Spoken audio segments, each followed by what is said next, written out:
मुख्यमंत्री जी ने वहाँ पर हिजाब खींचा, तो इससे ही स्पष्ट होता है कि इन लोगों का महिला के प्रति क्या सोच है। देखिए, बिहार में जो हिजाब का मामला है वो तूल पकड़ लिया है। उन्हीं सब मुद्दों पे बातचीत करने के लिए हमारे साथ राजद के प्रवक्ता एजाज अहमद अहमद जी हैं, जिनसे हम बातचीत करेंगे। सबसे पहले आपका स्वागत है। बहुत धन्यवाद। और जिस तरह से देखा जाए कि बिहार में जो हिजाब वाला मामला है एकदम तूल पकड़ लिया है, इसको लेके आप क्या कहेंगे?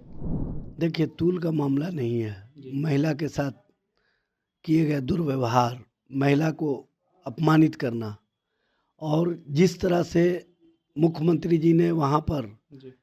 हिजाब खींचा, और जिस तरह से उनके मंत्री हंस रहे थे, मुस्कुरा रहे थे, ये दुशासन वाला राज स्थापित कर दिए। जी। और चीरहरण के समय जैसे दुशासन के इर्द गिर्द वाले लोग अट्टहास कर रहे थे, मुस्कुरा रहे थे, उसी तरह की स्थिति परिस्थिति का निर्माण कर दिया है। बिहार के स्वास्थ्य मंत्री जिस तरह से मुस्कुरा रहे थे, हंस रहे थे, जी। इससे स्पष्ट होता है कि वो किस तरह की राजनीति और किस तरह की राजनीति करने पर विश्वास रखते हैं। महिलाओं का अपमान होता हो और वहाँ पर मंत्री अगर अट्टहास करता हो, हंसी ठिठोली करता हो, तो इससे ही स्पष्ट होता है कि इन लोगों का महिला के प्रति क्या सोच है। अब महिलाओं के साथ हो रहे अन्याय पर सरकार और सरकार के स्तर से कौन सी कार्रवाई दिखेगी, ये भी स्पष्ट रूप से सामने आ गया।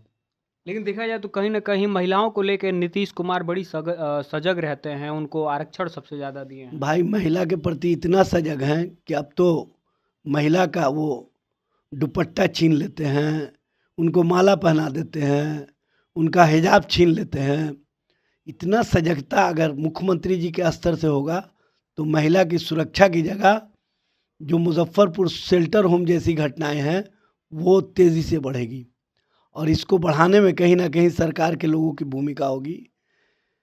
सबसे अफसोस की बात यह है कि जो गृह मंत्री जी।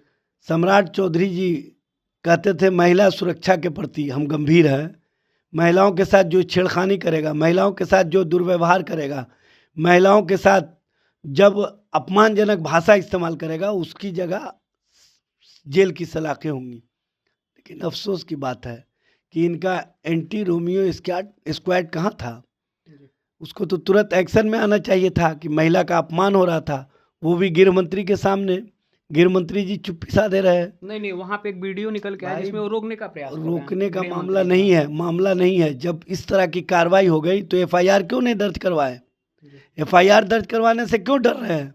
नज़ीर प्रस्तुत करें न, देश के इतिहास में अपना नाम दर्ज कराए न कि हम ऐसे गृह मंत्री हुए जो हमने महिला और देश की बच्चियों की सुरक्षा के लिए, बिहार की बच्चियों की सुरक्षा के लिए अगर किसी ने इस तरह की कार्रवाई की है तो हमने तुरंत एक्शन लिया और उस पर एफआईआर दर्ज करवाया। इतिहास में नाम दर्ज हो जाएगा। क्यों इससे वंचित होना चाहते हैं? इस तरह की राजनीति और इस तरह की राजनीति की जो कवायद चल रही है, इसकी हवा उत्तर प्रदेश भी पहुंच गई। और जोगी मॉडल जो महिला की सुरक्षा के नाम पर किसी के घरों पर बुलडोजर चला देता था, संजय निषाद उनके मंत्रिमंडल के सदस्य हैं, जिस तरह की भाषा इस्तेमाल किए, अब तक तो उनके घर पर बुलडोजर चल जाना चाहिए था। जोगी बाबा, आप महिला के प्रति, महिलाओं के सुरक्षा के प्रति गंभीर नहीं है। कहीं ना कहीं आपको भी जो भारतीय जनता पार्टी का चाल चरित्र चेहरा है वही पसंद है। इसीलिए संजय निषाद जैसे लोग अभी तक से मंत्रिमंडल में बने हुए हैं। आप उनको कम से कम मंत्रिमंडल से निकाल करके तो स्पष्ट संदेश दीजिए कि हमारे मंत्रिमंडल में ऐसे सदस्य नहीं रह सकते हैं जो महिला के संबंध में अपमानजनक भाषा, अपशब्द वाली भाषा, और कहीं ना कहीं जो महिलाओं का, महिलाओं के प्रति सम्मान का भाव दिखना चाहिए, वो नहीं दिख रहा है। तो ऐसे लोग हमारे मंत्रिमंडल में नहीं रहेंगे। जब इस तरह के लोग सरकार और सत्ता के संरक्षण से महिलाओं के साथ इस तरह का व्यवहार करेंगे, इस तरह का दुर्व्यवहार करेंगे, इस तरह का अपमान करेंगे, तो समझ लीजिए कि किस तरह की स्थिति और परिस्थिति का निर्माण होगा। और सबसे अफसोसजनक बात यह है कि जिस महिला को नियुक्ति पत्र दिया गया, उस महिला ने सरकार और सरकार के मुंह पर तमाचा मारने का काम किया और स्पष्ट संदेश दिया है कि मैं ज्वाइनिंग नहीं करूंगी, क्योंकि जब मुख्यमंत्री के स्तर से हमारी सुरक्षा तार तार कर दी गई, हमारी मर्यादा तार तार कर दी गई, तो वहाँ जब विभाग के अंदर हम काम करेंगे तो किस तरह से हम अपना इज्जत, अपनी आबरू बचा पाएंगे। इसीलिए उसने इनकार कर दिया और उसी दिन वो बिहार छोड़ करके कलकत्ता चली गई। तो अब तो संदेश साफ है कि बिहार की महिलाएं पलायन करने के लिए मजबूर हो गई। बिहार की महिलाएं समझ गई हैं कि यहाँ सत्ता के माध्यम से जब हमारे आबरू की हिफाजत नहीं हो रही है, तो जो इस तरह के सोहदे गुंडे जो मवाली हैं वो किस तरह का कृत्य करेंगे, किस तरह से महिलाओं को और महिलाओं के साथ व्यवहार करेंगे, यह स्पष्ट रूप से दिखता है। अच्छा, जिस तरह से आपने कहा कि वो बिहार छोड़ के कोलकाता चली गई, क्या कोलकाता में महिलाएं सुरक्षित हैं? देखिए, कोलकाता में महिला सुरक्षित हो या नहीं हो, इसने अपनी सुरक्षा का तो ख्याल रखा नहीं कि हमारी सुरक्षा वहीं हो सकती है। वहाँ तो मुख्यमंत्री के स्तर से नहीं न इज्जत आबरू लूटा जा रहा है। वहाँ पर जो सोहदे गुंडे हैं उस पर कार्रवाई या एक्शन हो रही है।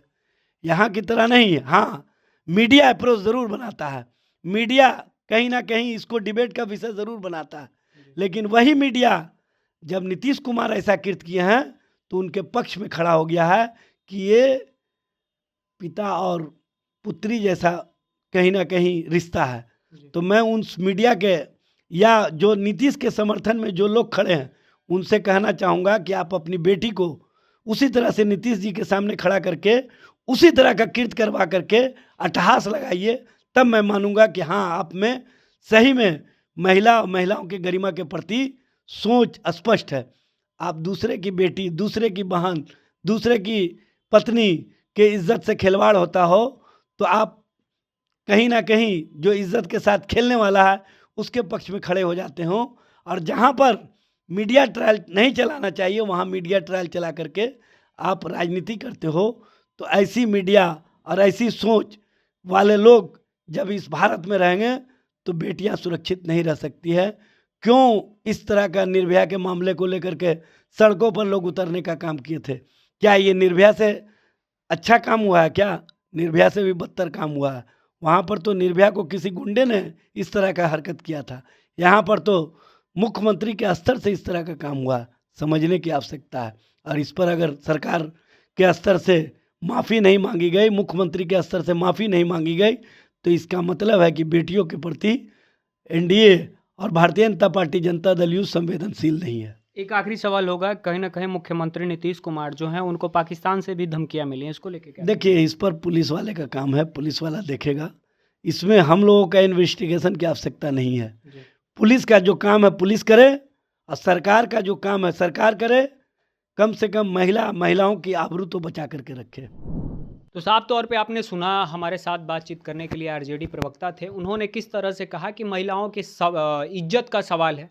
आपका इस वीडियो पर क्या कुछ कहना है कमेंट बॉक्स में बताएं और देखते रहें सच एक्सप्रेस।